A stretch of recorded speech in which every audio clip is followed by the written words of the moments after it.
Does it resonate with you when I say that emotional competence, more than any other factor, even the IQ, accounts to around 90% of success at work? Many times, I have reinforced this, and people have been reinforcing this, that functional skills can help you earn your living, but life skills can actually make you live a meaningful living. So being emotionally competent is a must if you really want to have a good decision making, good professional growth, right? And healthy relationships. You want to have effective communication. You want to have good conflict resolution, win-win conflict resolution.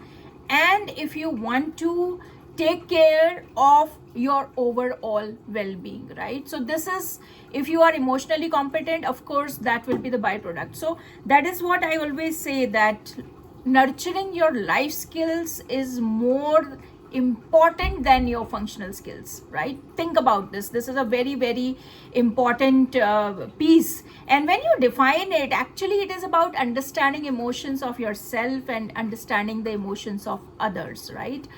Which enhance your interpersonal skills and social skills, and of course it has a great impact on your professional growth. I want to tell you about the mechanics of the brain, and I'm not an expert here, but then of course, being a neuro-linguistic programmer, I can tell you that we all know actually that there are two sides of the brain, the right and the left, right? So left brain is more logical, right brain is more creative, more thoughtful, more feeling oriented, right? So people who are able to understand emotions well, they are actually they understand the emotions well, and then they are able to regulate it. They are actually emotionally competent. And when it comes to a person or a leader, there has to be a marked balance between these two hemispheres of left and right brain, and seeing where you can regulate it, how you can regulate it, right? So if at all you reflect that you have big outburst of emotions, or you're not able to recognize the emotions of others, or you are always blaming people or self-centered with low compassion, then certainly the person demonstrating such characteristics is not an emotionally competent person, right?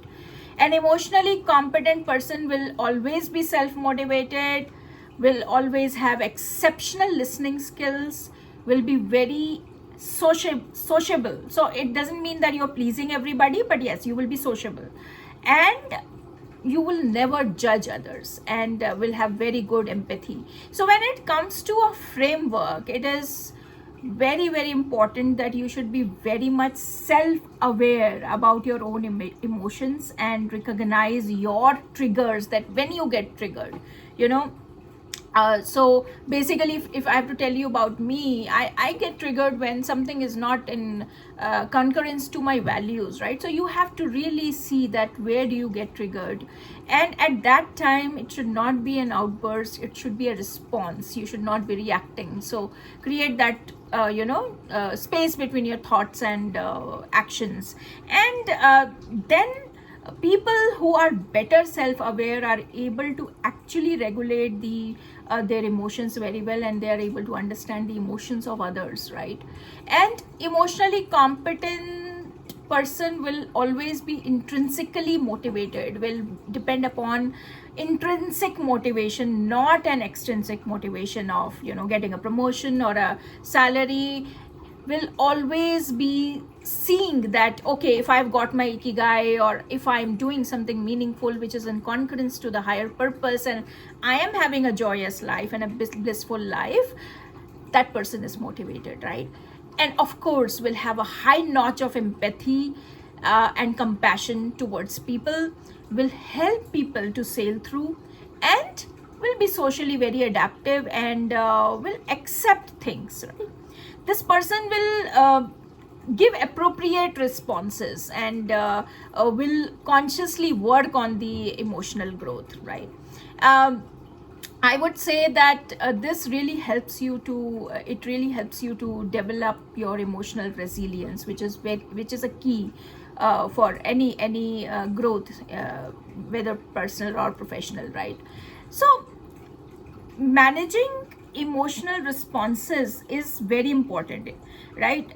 In stressful scenarios, to maintain that clarity and focus, and just see that how much self control you can bestow, thoughtfully, and rather than reacting impulsively. Are you responding, right? And there are few nuances that you can consider for controlling your emotions, like mindfulness practice, as I've already told you earlier, deep breathing exercises, reframing your negative thoughts. For every negative thought, if you can replace it with three positive thoughts, that will actually activate your muscle, right? So as you train it, you can train it, but as soon as the critic or a block comes in your mind, replace it with three positive thoughts. Take it as a challenge and do it, right? It will really reduce your stress, and it will help you in your overall well-being, right? And active listening, I think, is one key which will help you in becoming very, very emotionally competent, because as I've told you earlier also, that most of the times we are in a framing our responses rather than listening to people, right? So active listening is the key. And building that trust, being authentic, being reliable, being trustworthy, really helps you to be credible, I would say. And we should believe in emotionally competent people will always believe in constructive conflict, right? They will always create a win-win solution for everybody, and there will be a mutual benefit, and they will always want to operate in an environment which is supportive for each other. When it comes to emotional intelligence, I think transactional analysis, which is a key to understand the communication dynamics, is also very important. So it is actually comprising of three ego states, and which is called a parent ego state. That there is a parent in us, there is a child in us, and there is an adult in us.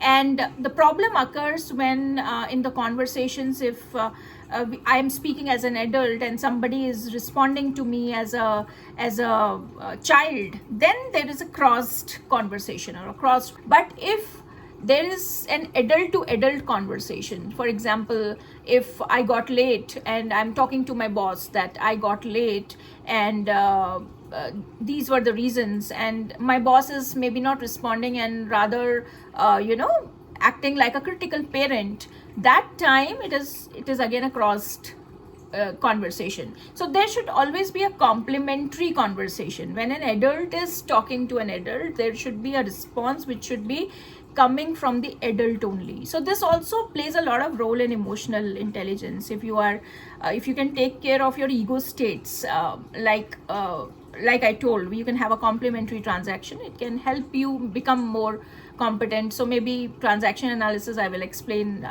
maybe some other time in a greater length, but yes, the nuance of it for EI, this much is enough. If you are not emotionally competent, it is also being shown in your body.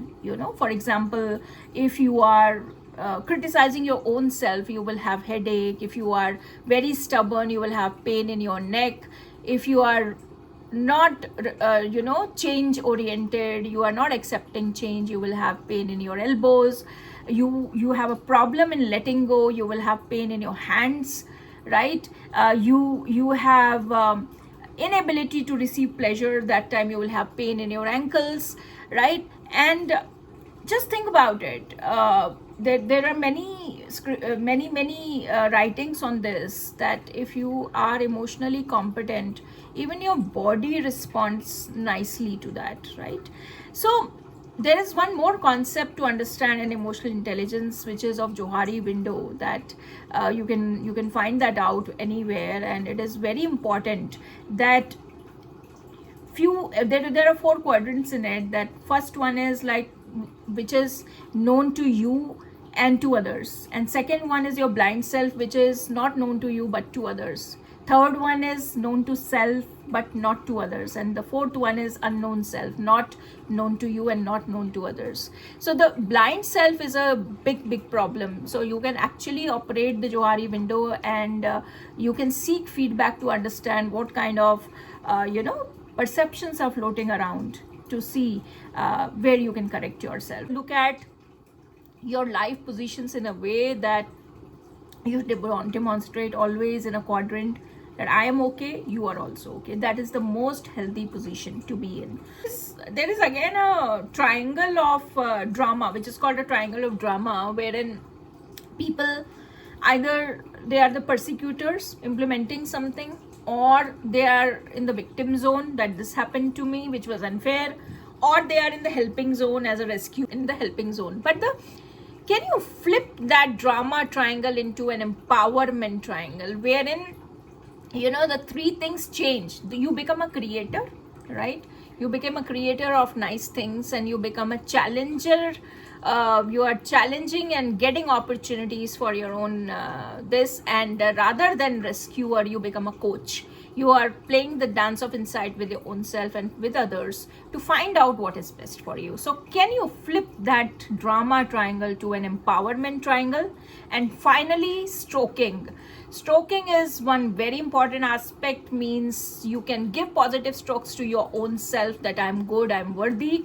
And can you appreciate people graciously, right? That is positive stroking. And ignite your inner drive always. Establish those clear goals. Develop a positive mindset, and surround yourself with people who are not toxic, those who are supportive, right? And unlock your inner drive. Always believe in intrinsic motivation, because that can actually boost your blissful state a lot. So basically, emotional competence will shape your relationships. It will empower you to understand and manage your emotions well, and will help you in a profound way, if you are able to understand the nuances of it. So embrace that positivity, practice gratitude, spread that kindness and compassion, and find joy in simple things. So stay emotionally competent in your personal and professional life. This is really going to help you a long way to have a blissful life. Stay blessed. Take care.